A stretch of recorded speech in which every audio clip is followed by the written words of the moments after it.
আমার ভাইয়েরা সোনামারি খেরা নবী আমার দিনুদুনিয়া বাদশাহ হাবিবুল্লাহ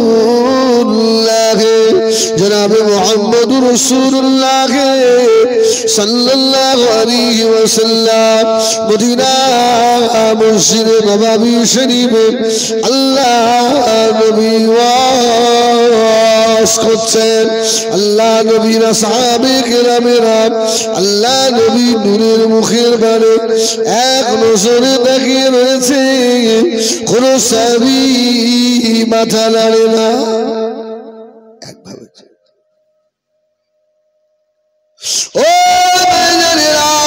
মদিনা মসজিদ নববী আরাম্মা জান হযরত আয়েশা সিদ্দিকা রাদিয়াল্লাহু তাআলা আনহার হুজরা বেশি দূরে নয় আম্মা জান হযরত আয়েশা সিদ্দিকা রাদিয়াল্লাহু তাআলা আনহা মা আমার ছোট মানুষ ছুটে ছুটে গিয়ে মদিনার মসজিদে নববী শরীফের জানালার ধারে গিয়ে দাঁড়িয়ে দাঁড়িয়ে আল্লাহ নবী নূরের সাবানের ওয়াজ শুনছেন সুবহানাল্লাহ ভাই আমার একদম ওয়াজ করতে ভালো লাগে না একটু আগে আসবে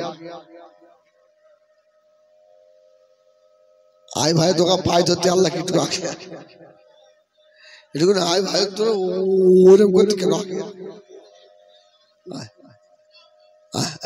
ওরম বলো না ওরা আমার ভাই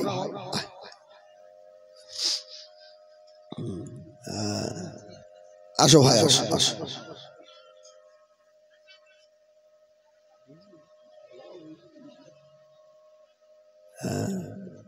ও আমার দিকে ফিরে আল্লাহ নবী ওয়াজ করছেন আম্মা জান হযরত আয়েশা সিদ্দিকা রাদিয়াল্লাহু তাআলা আনহা মদিনা মসজিদে নববী শরীফে জানালার ধারে দাঁড়িয়ে দাঁড়িয়ে আল্লাহ নবী নূরে সাবারে ওয়াজ শুনছেন আল্লাহ নবী ওয়াজ করতে করতে বললেন ও আমার সাহাবীরা আল্লাহ পাক তোমাদের দরজায় এত বাড়িয়ে দিয়েছে বাবা আমি রাসূলুল্লাহ আমার খাতিরে আল্লাহ তোমাদের ইজ্জত সম্মান এত বাড়িয়েছেন এই পৃথিবীর জমিনে সর্বপ্রথম মানুষ হযরত আদম আলাইহিস সালামকে আল্লাহ পাক প্রয়োগ করেছিলেন হযরত আদম আলাইহিস সালাম 1000 বছর হায়াত পেয়েছিলেন সুবহানাল্লাহ কত হাজার বছর 1000 ও আল্লাহ নবী বললেন আমার সাহাবীরা হযরত আদম আলাইহিস সালাম 1000 বছরের ভিতরে কতবার হজ করেছিলেন জানেন নবী মক্কায় থেকে যাচ্ছে মদিনায় এই ঘটনা বললি সবাই বলে দেবে কি সব জানে না একটু সবর করেন দেখি একটু কিছু দেওয়া যায় কি সুবহানাল্লাহ বলেন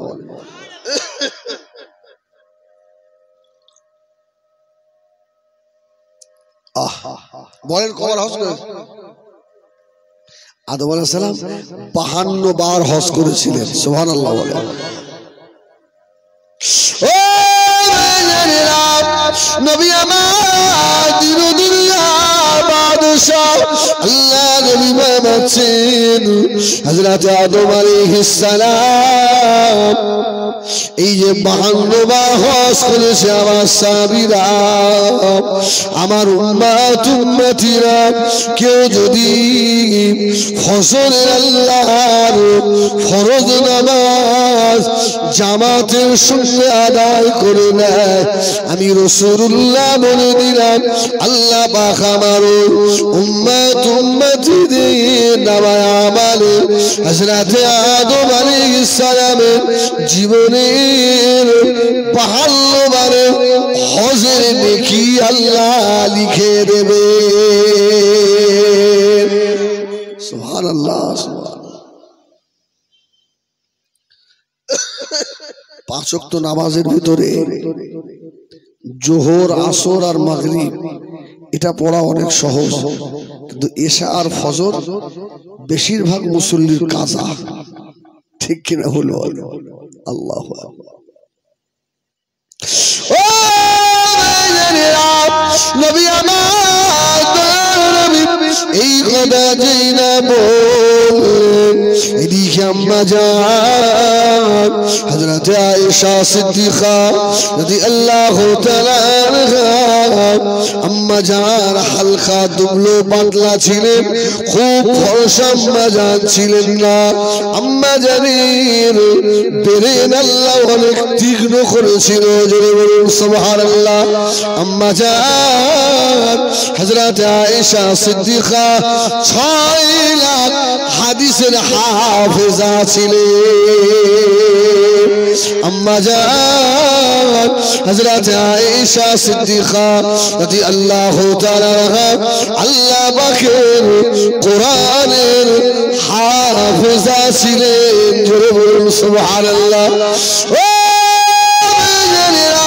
আম্মা জান হযরত আয়েশা সিদ্দিকা রাদিয়াল্লাহু তাআলা আনহা বিয়ের ঘটক কে ছিল? ঘটক বলেন তো নাকি? উকিল। উকিল কে? আল্লাহ, জোরে বলুন। আম্মাজান আয়েশার বিয়ের উকিল। আচ্ছা, ক বছর বয়সে আম্মাজানের সঙ্গে আল্লাহ রসুলের বিয়ে হলো? রসুলের বাড়ি যখন গেল আম্মাজানের বয়স কত?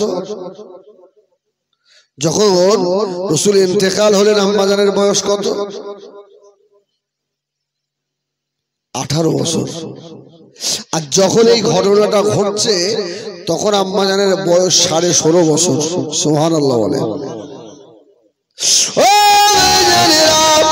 আম্মাজান হযরত আয়েশা সিদ্দিকা রাদিয়াল্লাহু তাআলা আনহা এই হাদিস আল্লাহ নবীর জবান থেকে শুনে মদিনার মসজিদে নববীর পাশে দাঁড়িয়ে আম্মাজানের দুটা চোখের গোড়া দিয়ে পানির টুসা গড়িয়ে যায়, অঝরে নয়নে জার জার হয়ে কাঁদতে লাগলেন। আল্লাহ নবী ওয়াজ করা হয়ে গেল। নবী আমার মদিনা মসজিদে নববী শরীফ থেকে আল্লাহ নবী বার হচ্ছে। ও আল্লাহ নবী সাহাবায়ে কেরামেরা আল্লাহ নবীর পিছনে, নবী আমার সকলের আগে মদিনা মসজিদে নববী থেকে আল্লাহ নবী বার হয়ে আমাদের আম্মা জান হযরত আয়েশা সিদ্দিকা রাদিয়াল্লাহু তাআলা আনহার চোখের দিকে আল্লাহর নবীর মুবারক নজর পড়ে গেল। আম্মা জানের চোখে পানি দেখে আল্লাহ নবী কেঁদে ফেললেন। ও বিবি আয়েশা সিদ্দিকা এই সময় মদিনার মসজিদে নববীর সম্মুখে দাঁড়িয়ে কেন কাঁদছেন? সুবহানাল্লাহ। ও বিবি আয়েশা সিদ্দিকা আমার ব্যবহারে মনে দুঃখ পেয়েছো নাকি? আম্মা আয়েশার জোরে কেঁদে ফেললেন, না ইয়া রাসূলুল্লাহ, ইয়া হাবিবাল্লাহ, আপনার ব্যবহারে আমি আয়েশা কষ্ট পাই না। আল্লাহ নবী আবার বললেন, ও বিবি আয়েশা, আমি রাসূলুল্লাহর অভাবের সংসার, এক বেলা খাওয়া হয় এক বেলা হয় না, তুমি ছোট মানুষ এই জন্য কাঁদছো নাকি? আম্মা জান বললেন, না ইয়া রাসূলুল্লাহ, ইয়া হাবিবাল্লাহ, আমি ওই জন্য কাঁদি না।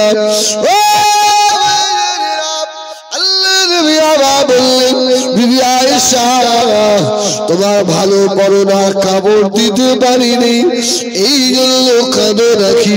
না ইয়া রাসূলুল্লাহ হাবিবাল্লাহ, আল্লাহ নবী নূরের কদম তুলে টুক টুক করে আগিয়েছে আমাদের আম্মা জান হযরত আয়েশা সিদ্দিকাকে আল্লাহ নবী বুকের সঙ্গে জড়িয়ে ধরলেন।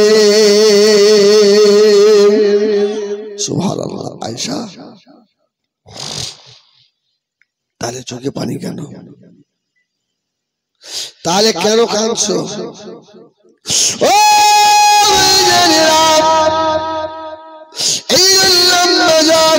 হযরত আয়েশা সিদ্দিকা ফরমাচ্ছেন কেউ যদি স্বামীর আদর্শ নিতে চায় দুনিয়ার কোন পুরুষ ও যেন আমার স্বামী মুহাম্মাদুর রাসূলুল্লাহর কাছ থেকে নেয়। সুবহানাল্লাহ। আমার স্বামী হলো দুনিয়ার শ্রেষ্ঠ স্বামী, জোরে বলুন সুবহানাল্লাহ। এজন্য রাসূলুল্লাহ বলেছেন আমার কাছে তিনটে জিনিস প্রিয়। সুবহানাল্লাহ। আসসালাত কুররাতু আইনি বিকা ইয়া রাসূলুল্লাহ, আমার চোখের শীতলতা। দ্বিতীয় নম্বর হলো আমার বিবিরা আমার কাছে প্রিয়। সুবহানাল্লাহ বলে। তৃতীয় নম্বর আতিফ, সুগন্ধ আতর, এটা আমার কাছে প্রিয়, জোরে বলুন সুবহানাল্লাহ। ও জানেরা আম্মা জান হযরত আয়েশা সিদ্দিকা রাদিয়াল্লাহু তাআলা আনহা আল্লাহ নবীকে বললেন ইয়া রাসূলুল্লাহ ইয়া হাবিবাল্লাহ, হুজুর আপনি যখন করছিলেন আমি মদিনা মসজিদে নববীর জানালার ধারে দাঁড়িয়ে দাঁড়িয়ে শুনছিলাম আপনার উম্মত যারা ফজরের আল্লাহ ফরজ নামাজ জামাতে আদায় করবে আদম আলাইহিস সালামের জীবনে 52 বারে হোসেন কিভাবে ইয়া রাসূলুল্লাহ ইয়া হুজুর আমরা মহিলা মসজিদে যেতে পারবো না, তাই বলে কি ওই নেকি থেকে আমরা মাহরুম হব নাকি? যারা পুরুষ মানুষ এরা মসজিদে গিয়ে নামাজ পড়লে এত নেকি পাবে। ইয়া রাসূলুল্লাহ আমরা যারা মেয়ে মানুষ আমরা তো মসজিদে গিয়ে জামাতে নামাজ পড়বো না, আমাদের আল্লাহ নবী বলেছিলেন ও বিবি আয়েশা সিদ্দিকা খেদো না বিবি আয়েশা রে, আমার আল্লাহ ভান্ডারে কম নাই, আমার আল্লাহ ভান্ডারে অপরন্ত রয়েছে। আমি রাসূলুল্লাহ বলে দিলাম মহিলারা যদি ঘরের ভিতরে বসে ফজরের আল্লাহর ফরজ নামাজ যদি আদায় করে ওদের নামায় আমালে আল্লাহ আদম আলাইহিস সালামের জীবনে 52 বারের হজে নেকি আল্লাহ লিখে দেবে। সুবহানাল্লাহ। ফজরের নামাজ ধরবেন না ছাড়বেন? এই আজ ফজর পর্যন্ত জলসা হবে, দেখবেন যারা সারা রাত জলসা শুনেছে অনেকেই ফজরের নামাজ পড়বে না, সব বাড়ি চলে যাবে। আল্লাহ রাসূল বলছেন যে ব্যক্তি ফজরের নামাজ আদায় করল ওই ব্যক্তিটার সারা দিনের জিম্মাদার আল্লাহ হয়ে গেছে। সুবহানাল্লাহ। ও সারা দিনের দায়িত্ব আল্লাহ নিয়েছে। আর কারোর দায়িত্ব যদি আল্লাহ নিয়ে নেয় ওর ভয় আছে? আল্লাহ রাসূল বললেন যে ফজরের নামাজ আদায় করলো আল্লাহ ওর এশা পর্যন্ত নামাজ আদায় করিয়ে নেবেন। জোরে বলুন সুবহানাল্লাহ। ও জানেরা নবী আমার দিনুল্লাহ বাদশা হাবিবুল্লাহ জনাবে মুহাম্মদুর রাসূলুল্লাহ সাল্লাল্লাহু আলাইহি ওয়াসাল্লাম আমার নবীর খাতিরে আল্লাহ আমাদের ইজ্জত সম্মান আল্লাহ কত বাড়িয়ে দিলেন। আমার ভাইয়েরা এবছর যত হাজী সাহেব হজ পাকে যাচ্ছে প্রায় 4 লক্ষ টাকার মতো খরচ। কোন হাজী সাহেব বুকে হাত দিয়ে বলতে পারবে আমি হজে যাচ্ছি, আমার হজ কবুল হয়ে যাবে? কোন হাজী? আর নবীদের হজ কবুল না কবুল? এমন এক ব্যক্তির হজের সঙ্গে আমাদের নামাজের তুলনা করলেন, যে ঘরটাকে ঘুরে তওয়াফ করি ওই ঘরটা আদম নবী নিয়ে এসেছিলেন। জোরে বলুন সুবহানাল্লাহ। ইন্না আউওয়ালা বাইতি উদিয়া লিন-নাস লাল্লাযী বিবাক্কাতা মুবারাকান ওয়া হুদাল লিল আলামিন। সুবহানাল্লাহ বলেন। পৃথিবীর প্রথম ঘর কোন ঘর? কাবা শরীফ। আল্লাহ বললেন এই শহরে যে ঢুকে পড়বে সে হেদায়েত পেয়ে যাবে। জোরে বলুন সুবহানাল্লাহ। ও ভাইজানেরা, দুনিয়ার ভিতরে একটা মাত্র ঘর, যে ঘরের দিকে তাকালে দোয়া কবুল হয়, যে ঘরের দিকে তাকালে জীবনের গুনাহগুলো মাফ হয়ে যায়, যে ঘরের এরিয়ায় ঢুকে পড়ে হেদায়েত পাওয়া যায়। ও আমার ভাইয়েরা, ওই ঘরের মতো দেখি আল্লাহ দেবে। শুধু তাই নয়, মদিনা মসজিদে নববীতে আল্লাহ নবী ওয়াজ করতে করতে জুমার দিনে বললেন, ও আমার সাহাবীরা, আমি রাসূলুল্লাহ বলে দিলাম, কেউ যদি আল্লাহর মসজিদ সাফ করে দেয়, ঝাড়ু দিয়ে দেয়, আল্লাহ পাক ওর জীবনের যত সাগীরা গুনাহ রয়েছে সব আল্লাহ মাফ করে দেবে। সম্পর্ক করতে হবে আল্লাহর ঘরের সঙ্গে, ঠিক কিনা? আমাদের সম্পর্ক চায়ের দোকানের সঙ্গে, যে জায়গাটা রাসূলুল্লাহ খারাপ বলেছেন, কি আমাদের সম্পর্ক মাচানের সঙ্গে, যেখানে গেঁজা খায়, বিড়ি খাওয়া হয়। এখন আপনারা বলবেন হুজুর বিড়ির উপরে আপনাদের এত রাগ কেন?